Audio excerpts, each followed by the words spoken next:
क्या है, ठीक है। अगर हम इनके अंदर में से देखें तो इनमें नंदा देवी जो है आप लोगों का बड़ा है, उसके बाद में पंचमढ़ी, ठीक है, अगस्त्य मलाई, पन्ना और कांचनजंगा जो नेशनल जो बायोस्फीयर रिजर्व है आप लोगों का, ठीक है, ये सबसे छोटा है। तो आंसर आप लोगों का ऑप्शन नंबर डी हो जाएगा। इसकी जो पूरी की पूरी लिस्ट है फ्रेंड्स, वो आप लोगों को एक बार फिर से प्रोवाइड करवा दी जाएगी, जिसके अंदर में पूरा का पूरा मतलब आपका पूरा जो लिस्ट है उनके एरिया के हिसाब से, ठीक है, वो भी आप लोगों को मिल जाएगा।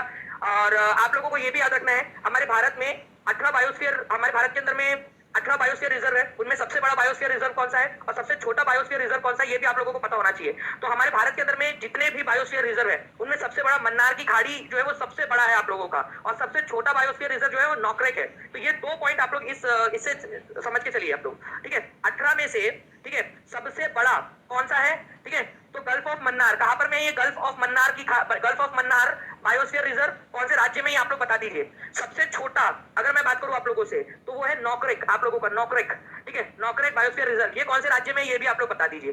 देखते कितने लोग बता पाते हैं, कमेंट करके जल्दी जल्दी से बताते जाएंगे आप सभी लोग, क्योंकि ये भी पता होना चाहिए आपको। सबसे बड़ा है गल्फ ऑफ मन्नार, सबसे छोटा है आप लोगों का, ठीक है, आपका नौकरेक। तो गल्फ ऑफ मन्नार यहाँ पर मैं आप लोगों का ये हो जाएगा तमिलनाडु के अंदर में, और नौकरेक जो है ये हो जाएगा आपका मेघालय के अंदर में, मेघालय में, ठीक है। चलिए नाउ आगे बढ़ते हैं हम लोग फ्रेंड्स, यहाँ पर मैं हमारे नेक्स्ट क्वेश्चन की तरफ में। स्वतंत्र भारत में पहले विदेश और राष्ट्रमंडल संबंधी मंत्री कौन थे?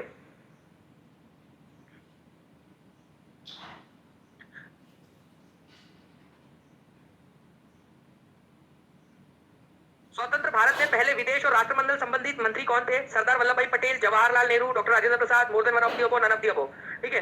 विदेश और राष्ट्रमंडल मामलों के मंत्री थे पंडित जवाहरलाल नेहरू। सरदार वल्लभ भाई पटेल थे गृह मंत्री, ठीक है, गृह मंत्री थे हमारे, ठीक है। सूचना और प्रसारण मंत्री, सूचना और, ठीक है, सूचना और प्रसारण, ठीक है, प्रसारण मंत्री भी यही थे। और भारत के पहले उप प्रधानमंत्री, डेप्यूटी प्राइम मिनिस्टर भी यही थे, ठीक है, डेप्यूटी पीएम। उसके बाद में जो है डॉक्टर राजेंद्र प्रसाद कृषि और खाद्य मंत्री थे। तो आंसर यहाँ पर मैं आपका ऑप्शन नंबर बी हो जाएगा, विदेशी और राष्ट्रमंडल खेलों से संबंधित मंत्री आपके थे, ठीक है, एक्सटर्नल अफेयर्स और कॉमनवेल्थ रिलेशन जवाहरलाल नेहरू, विदेश और राष्ट्रमंडल संबंधित। नेक्स्ट क्वेश्चन है आप लोगों का, इस क्वेश्चन का आंसर कीजिए आप सभी लोग।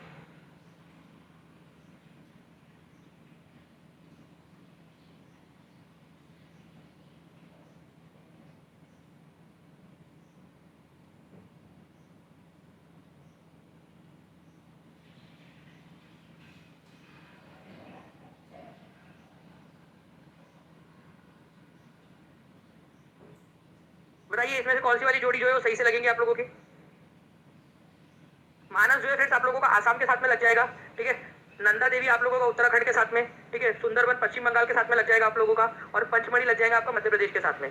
तो ए की जोड़ी लगनी है आपकी 4 के साथ, बी की जोड़ी ए की जोड़ी आप लोगों की लगेगी 3 के साथ, बी की जोड़ी 4 के साथ, सी की जोड़ी आप लोगों की लगेगी 2 के साथ, और 4 की जो है डी आप लोगों का, उसकी जोड़ी आप लोगों की लगेगी 1 के साथ। तो 3 4 2 1, 3 4 2 1, ऑप्शन नंबर सी में दिया हुआ है, आंसर आपका ऑप्शन नंबर सी हो जाएगा, ठीक है। सी इज द करेक्ट आंसर, ठीक है। ये पूरा का पूरा मैप आप लोगों के पास में, आप लोग इसको रिवाइज कर सकते हो, बार बार आपको रिवाइज करवा रहा हूँ। आप लोगों को बताना है फ्रेंड्स कि हमारी जो भारत के अंदर में अनुसूचियां है उनके अनुसार यहाँ पर में क्या दिया हुआ है आप लोगों का। तीसरी अनुसूची, ठीक है, 8वीं अनुसूची, हमारे भारत के संविधान के अंदर में टोटल 12 अनुसूचियां हैं, टोटल 12 अनुसूचियां, पहले 8 थी फिर 12 हो गई। आप लोग बताइए यहाँ पर में कि इन 12 अनुसूचियों में से तीसरी अनुसूची में क्या दिया है, चौथी अनुसूची और 8वीं अनुसूची में क्या है, क्या ये सही जोड़ी है? ये DSSB में आया हुआ क्वेश्चन है। जो तीसरी अनुसूची है आप लोगों की फ्रेंड्स, ठीक है, क्या उसमें allocation of seats in council of state, council of state का मतलब होता है राज्यसभा, ये कितने लोगों को पता था, ठीक है। इसको राज्यसभा कहा जाता है, राज्यसभा को ही काउंसिल ऑफ स्टेट कहा जाता है, ठीक है। तो राज्यों की परिषद जो है ना, इसी को राज्यसभा कहते हैं, राज्यसभा। हर अलग अलग राज्यों में से अलग अलग जो है नंबर ऑफ पीपल चुनकर जाते हैं राज्यसभा के अंदर में, ठीक है। जैसे बिहार से जाते हैं 16 लोग, ठीक है, यूपी से जाते हैं 31 लोग, यूपी से 31।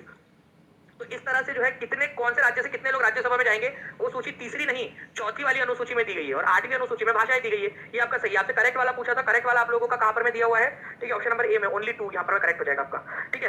तो देखिए पहली अनुसूची में राज्य और केंद्र शासित प्रदेशों के नाम और उनकी सीमाएं दी गई है। दूसरे वाले में किसको कितने पैसे मिलेंगे, वेतन भत्ते पेंशन। तीसरी अनुसूची में शपथ और प्रतिज्ञा दी गई है कि कौन कौन कौन सी शपथ लेगा। अगर राष्ट्रपति बन रहा है तो उसकी शपथ का प्रावधान क्या होगा, कोई अगर प्रधानमंत्री बन रहा है तो वो कौन सी शपथ लेगा, मंत्री बन रहा है तो किस प्रकार की शपथ लेगा वगैरह। चौथी अनुसूची जो है आप लोगों की ये इंपॉर्टेंट है, जिसमें राज्यसभा की सीटों का आवंटन किया गया है, ठीक है। तो राज्यसभा में कौन से राज्य से कितनी सीटें होंगी ये आप लोगों का दिया गया है चौथी अनुसूची में। और 8वीं अनुसूची में जो भाषाएं हैं वो दी गई है, कितनी भाषाएं हैं ये भी बता दीजिए आप लोग, कितनी भाषाएं हैं आप लोगों ने बता देना है, ठीक है। 8वीं अनुसूची में कितनी भाषाएं हैं, वेरी गुड। बताइए इस पर्टिकुलर क्वेश्चन का आंसर भी। नौकरेक, मानस, सिमलीपाल, अगस्त्य मलाई। नौकरेक जो है फ्रेंड्स मेघालय के अंदर में है, ठीक है। मानस आसाम के अंदर में है। सिमलीपाल कहाँ पर में ये आप लोग बताएंगे, और अगस्त्य मलाई जो है वो कौन से दो राज्यों के बॉर्डर पर है ये बताएंगे आप लोग। चलिए इसका आंसर कर दीजिए आप लोग, कमेंट में भी आंसर करते रहना आप लोगों ने, ठीक है। 14 भाषाएं थी पहले, अब 22 भाषाएं हो गई आप लोगों की, ठीक है, ठीक है। तो सिमलीपाल जो है फ्रेंड्स आप लोगों का उड़ीसा के अंदर में मिलेगा आप लोगों को, और अगस्त्य मलाई जो है तमिलनाडु और केरल की बॉर्डर पर है। तो तमिलनाडु, केरल प्लस तमिलनाडु, ये याद रखना आप लोगों ने अगस्त्य मलाई के लिए, ओके। तो एक ही जोड़ी लगेगी 3 के साथ, 3, ठीक है, 1, ठीक है, 4, और आप लोगों का 2। ये इस तरीके से 3 1 4 2, 3 1 4 2 आपका ऑप्शन नंबर सी में दिया हुआ था, तो सी इज द करेक्ट आंसर, ठीक है। चलिए नाउ फ्रेंड्स, भारत की अंतरिम सरकार के संबंध में निम्नलिखित में से कौन स्वास्थ्य मंत्री था? स्वास्थ्य मंत्री कौन था ये बता दीजिए आप लोग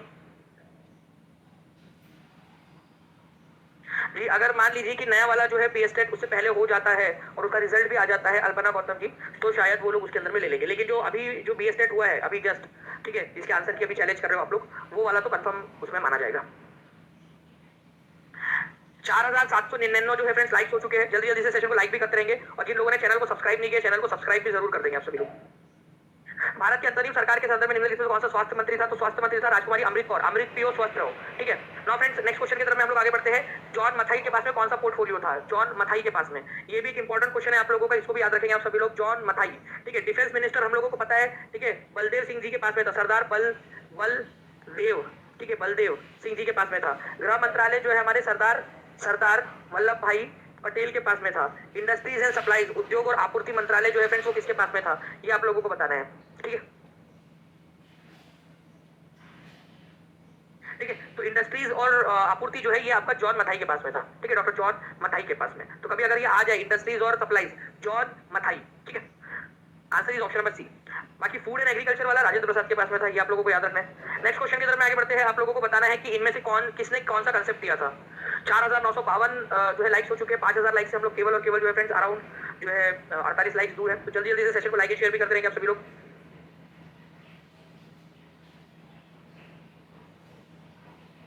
चलिए जाकी Anwar official, thank you very much.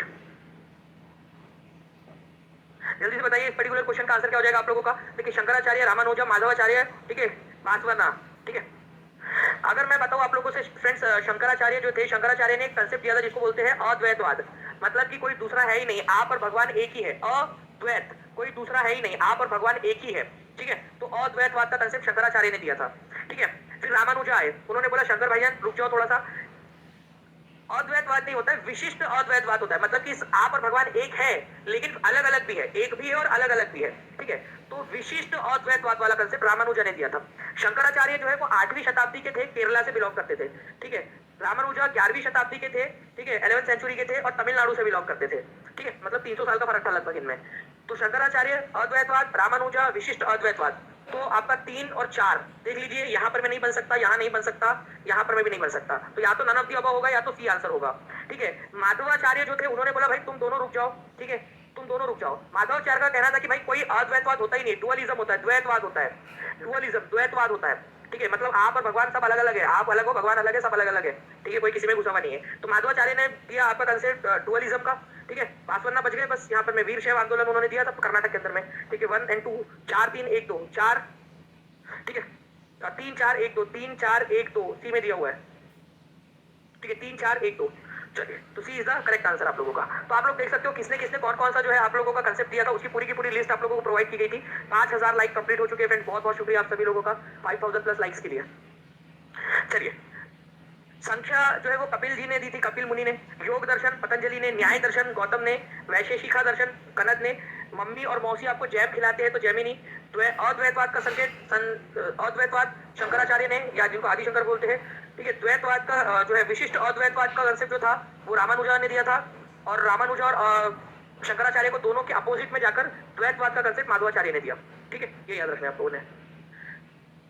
इस क्वेश्चन का आंसर कर दीजिए आप सभी लोग। 5500 से ज्यादा जो लोग देख रहे हैं फ्रेंड्स, एक बार जल्दी जल्दी से सेशन को लाइक एंड शेयर करते रहेंगे तो पूरी टीम मोटिवेटेड रहेगी आप लोगों के लिए और ज्यादा क्वेश्चंस को जो है वो करवाने के लिए। तो जल्दी जल्दी से सेशन को लाइक शेयर करते रहेंगे और चैनल को सब्सक्राइब करके बेल आइकन भी दबाते रहना आप लोगों ने। भारत में स्वतंत्र उद्योग और आपूर्ति मंत्री कौन थे? उद्योग और आपूर्ति मंत्री, इंडस्ट्रीज एंड सप्लाईज मिनिस्टर, ठीक है। एग्जाम जी देखिए, डर जो है वो तो लगता ही है, ठीक है, हर किसी को लग रहा है, जो टॉप करने वाला होगा ना उसको भी डर लग रहा होगा। डर के ऊपर में काबू पाकर आपको क्या करना है, अभी मेहनत करनी है, ठीक है। आज मैं आप लोगों को एक वीडियो दूंगा कि अगले 4-5 दिन के अंदर आप कैसे कैसे करेंगे, अपनी पढ़ाई कैसे करेंगे, उसके ऊपर मैं एक वीडियो आपको आज मैं दूंगा शाम में, ठीक है। तो उसके लिए आप लोग बने रहिए टीचिंग परीक्षा के साथ में, चैनल को सब्सक्राइब करके बेल आइकन दबा दीजिए, जैसी वीडियो आएगा वैसे आप लोग उसको देख सके। तो पहले उद्योग और आपूर्ति मंत्री कौन थे आपके, ठीक है, तो उद्योग और आपूर्ति मंत्री थे आपके यहाँ पर में John Mathai. A is the correct answer. 90% लोगों ने सही आंसर दिया है। तो भाई आपको डरने की क्या जरूरत है, अभी भी समय है, ठीक है। जब तक एग्जाम हो नहीं जाता तब तक आप टॉपर बनने की पॉसिबिलिटी है। पॉसिबिलिटी आप लोगों ने पढ़ा होगा ना, पॉसिबिलिटी, संभावना, एक टॉपिक था आप लोगों को एग्जाम में। तो पॉसिबिलिटी तो अभी भी है कि क्या पता आप टॉप ही कर जाओ, ठीक है। जो डर लग रहा है आपको, क्या पता आप टॉप कर जाओ, ठीक है। Industries and supplies John Mathai, ठीक है। उद्योग और आपूर्ति जॉन मथाई, आप लोगों को पूरा याद करवा दे रहा हूँ। इसके अलावा फ्रेंड्स अब आप लोग देखिए, आप लोगों को अब डरने की जरूरत क्यों नहीं है, अब हो जाओ खुश।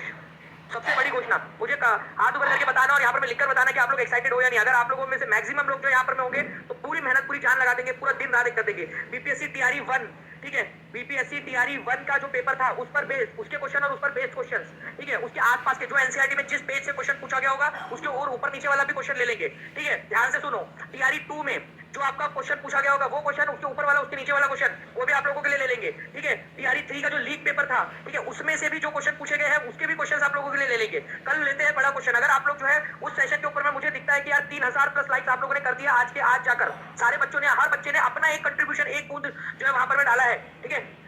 तो मैं जो है इसके ऊपर में मैं आप लोगों से प्रॉमिस करता हूँ कि पूरा जो सिलेक्शन की जिद है ना, इसमें पूरी जान लगा देंगे। इस सेशन के बाद में उस सेशन पर जाना है, अपने चैनल को सब्सक्राइब कर दीजिए, वो वीडियो भी आप लोगों के सामने कहीं ना कहीं आप लोगों को आ ही जाएगा आपके जो है टाइमलाइन के अंदर में। तो कल ये सेशन करने वाले हैं 1 बजे हम लोग पूरा का पूरा। निम्नलिखित में से कौन सा राज्य भारत में रबर का प्रमुख उत्पादक है, रबर, ठीक है। रबर जो है फ्रेंड्स एक प्रकार की प्लांटेशन वाली फसल है, प्लांटेशन, ठीक है, रोपन खेती है प्लांटेशन की।